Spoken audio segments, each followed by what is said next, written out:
This presentation aims to explore the concept of an accession and how it operates in the Eloquent Archives system. We'll go through the workflow from records arriving at the archives to being processed and preserved, and see how you can efficiently manage your record's life cycle. Records end up at the archives from a variety of sources. They may be transferred from the organization's in-house records management program, or they might be coming from a private donor.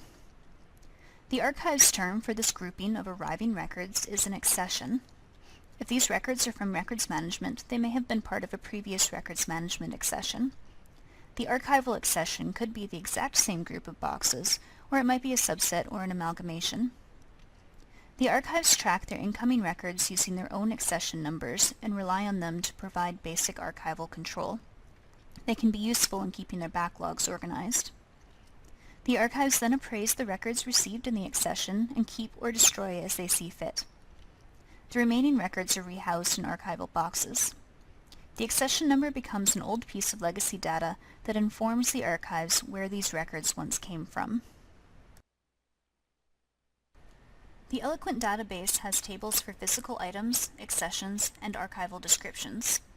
We'll explore each of these tables and their relationships without getting too technical, to help you understand the differences between these different pieces of the puzzle. The archives receives a transfer or a donation of boxes. Step 1. Create an accession record, recording the basic facts of the transfer, like number, date, physical description and condition, and so on. If there's already an archival description for a fond or collection where these records will fit, then you can make that link now. It helps you gain some basic archival control over this incoming material. Step 2. To continue to gain basic archival control over this incoming material, create boxes in the system and link them to the accession record. At this point, days, months, or years may go by before archives staff have time to process this accession. Backlogs are a common phenomenon. If you should need access to this material for some reason in the meantime, having a thoroughly filled out accession record will be helpful. Step 3. However far in the future, the archivist is able to sit down and process the accession. Processing includes making an appraisal of what records are going to get preserved and which will end up in the shredder. The worthy material will be arranged and described into a lovely archival hierarchy with a fond, some number of series, and several file-level descriptions. If you're creating a new fond or collection out of this accession, then now is the time to create that link between the accession and the collection. Each of the files have now been rehoused in acid-free folders in acid-free boxes. Step 4. Create the new archival boxes. These live in the same table as your accession boxes, but you'll be able to select a different box type. Then link to them from the file-level descriptions. For efficiency's sake, you'll want to do steps 3 and 4 somewhat concurrently when you get to the data entry for your files. You can use the batch forms to create several new boxes all at once, or you can create them one at a time on the fly as you go from the file-level description forms. We'll take a look at the entry form soon, and you can see how this fits into your workflow. We'll turn now to the entry screens so you can see what these forms look like, the data fields they have, and how to create these links between accessions, boxes, and descriptions. We'll follow the same steps, 1 through 4. The first step is creating the accession record when you receive a new set of materials. This is the accession form. It's got several sections, and it's up to you how completely you want to fill it out. Remember, as we go through the fields, this form is customizable. We can add fields for you, we can remove fields, and we can change the values of the drop-downs. Starting at the top, we have the accession number. This numerical sequence can be reset at the beginning of every year for auto-numbering. We have a title and creation dates for the materials in the accession. In the physical description section, I've made a note here of the fact we received 2 bankers boxes, but you could be more descriptive. The immediate source of acquisition is an important field because this is where you record who gave you this material, where did it come from, not out of thin air. Every record has a history. Date received and accession date are usually treated as the same thing, the date the accession material came into your custody, but it's possible they're different. The material may have been received at the archives, but you didn't accept it as an accession until some time later. The accession status lets you know if this material has been accessioned, processed, or deaccessioned. The acquisition section covers information like method. Was it a gift, a transfer, a loan, and any conditions or notes. Some of this information will definitely end up on your descriptive records, but at the moment you haven't created those records yet, and you need to record this information. Physical details allow you to expand on what material types are in the accession: photographs, textual documents, maps, drawings. What kind of condition are they in? Are they moldy? Are they half destroyed by rodents? Do you suspect a silverfish infestation? The appraisal section is for you to note which archivist on staff made the appraisal and on what date. Are you keeping these records?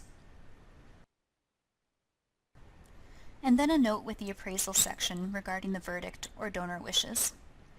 The administration section is to make note of more dates and people responsible. The archival description section is to help you get some basic archival intellectual control.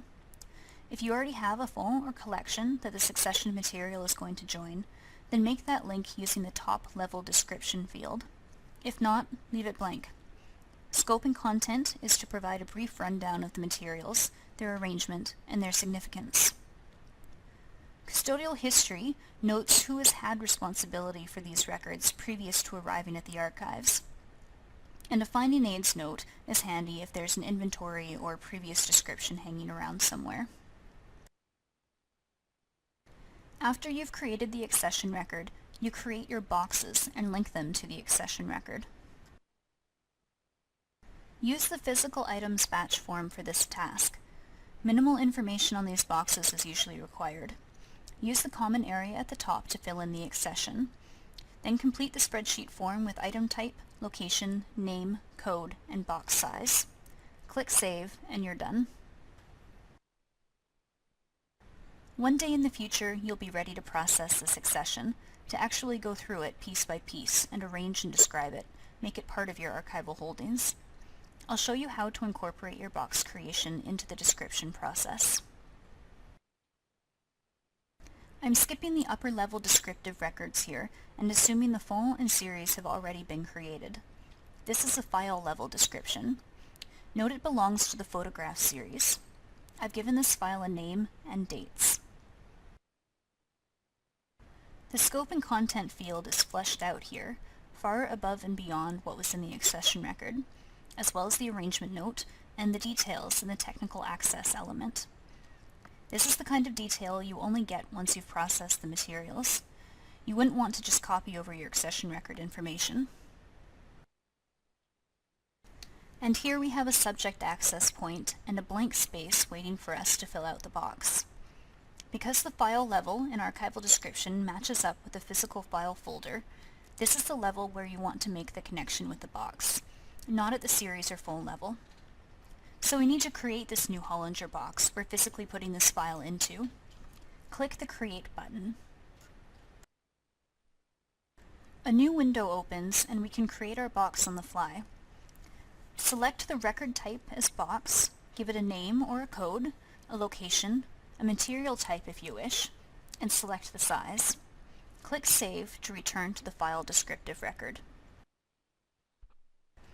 Now this file is linked to its box. You'll probably have several files in a single box, so for the next several file descriptions, just search for that one box number in this field using the Find button. Click Create when you need to create the next one. When we're done with this descriptive record, click Save and move on to the next one. Here's a tip. Use the Copy button after clicking Save to use the previous record as a template for the next one. This is very handy when you're creating a number of records with the same or similar values. All you need to do is modify the title and maybe the date or the scope and content. There are a number of common questions we get from clients, so I've included them here as a Q&A. Let's go through them and I will add more explanation as we go. First question. A lot of clients are puzzled, occasionally upset, at how they have to enter the same information on both the accession record and the collection record. Why is this, and why can't they just enter it all at once? Well, the issue here is that these forms serve two very different purposes. You record information on the accession form in order to gain control over incoming materials. You need to know where these records came from, what condition they were in, who's responsible for them. It's an intake form. Your descriptive records are where your archival description goes. Archival description covers some of the same ground, like where the records came from, their history, but the purpose here is to describe the records, their context, and to provide an access point for researchers to find them. Also keep in mind that sometimes several accessions are arranged and described into the same collection, and sometimes a good portion of those accession records are destroyed after appraisal and they're not part of the descriptive record, so the two sets of material aren't identical. Next, do I need the accessions module? What does it do for me, and can I still track accessions without it? Needing the accessions module depends on just how much tracking you're doing of your accessions in the system. It comes with a variety of functionality, including the ability to print out barcode labels, print deeds of gift, and track deaccession records. If you don't do these things, or don't want the system to do them for you, then perhaps you don't need the module. Without the accessions module, you still have the ability to create boxes and link them to your file descriptions. You will also have instead a single field on your descriptive record to record at the collection level the name and number of the relevant accession. What if my accession consists of one or more single items, like folders, artifacts, or maps, that aren't contained in boxes?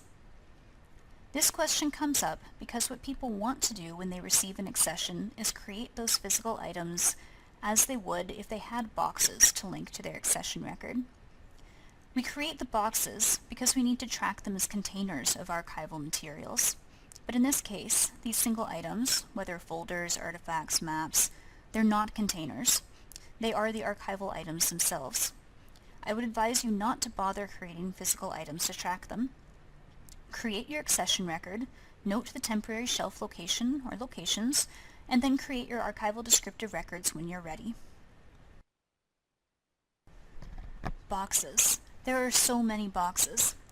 What happens to the boxes my accession material came in after I've processed the material? How do the new archival boxes get made? Hopefully this one got answered in the previous slides, but I'll go over it again. Basically, there are two different types of boxes: the accessioned boxes and your archival boxes. Physically, they're often very different. Your accession boxes are usually banker's boxes, your archival boxes are usually Hollinger's. In the Eloquent database, you use the same table and the same entry forms to create them both. After you process your archival material, it's up to you if you want to keep the accession boxes around. They don't actually exist anymore. You've probably repurposed those boxes or sent them off to the shredder. Different boxes inhabit the shelf space where they used to live. I say, delete them. The new archival boxes you need to create, the same way you created the accession boxes. This time, don't link them to an accession. Link them to the appropriate file level descriptions, the files that are physically housed in those archival boxes. Many of you have large backlogs. That material is unavailable to the public. Is it possible to make the accession record available on a public search? Yes, it is. We'll need to make some configuration changes for you though. Call us. The accessioning module is an additional purchase in both the Eloquent Archives and Eloquent Records systems.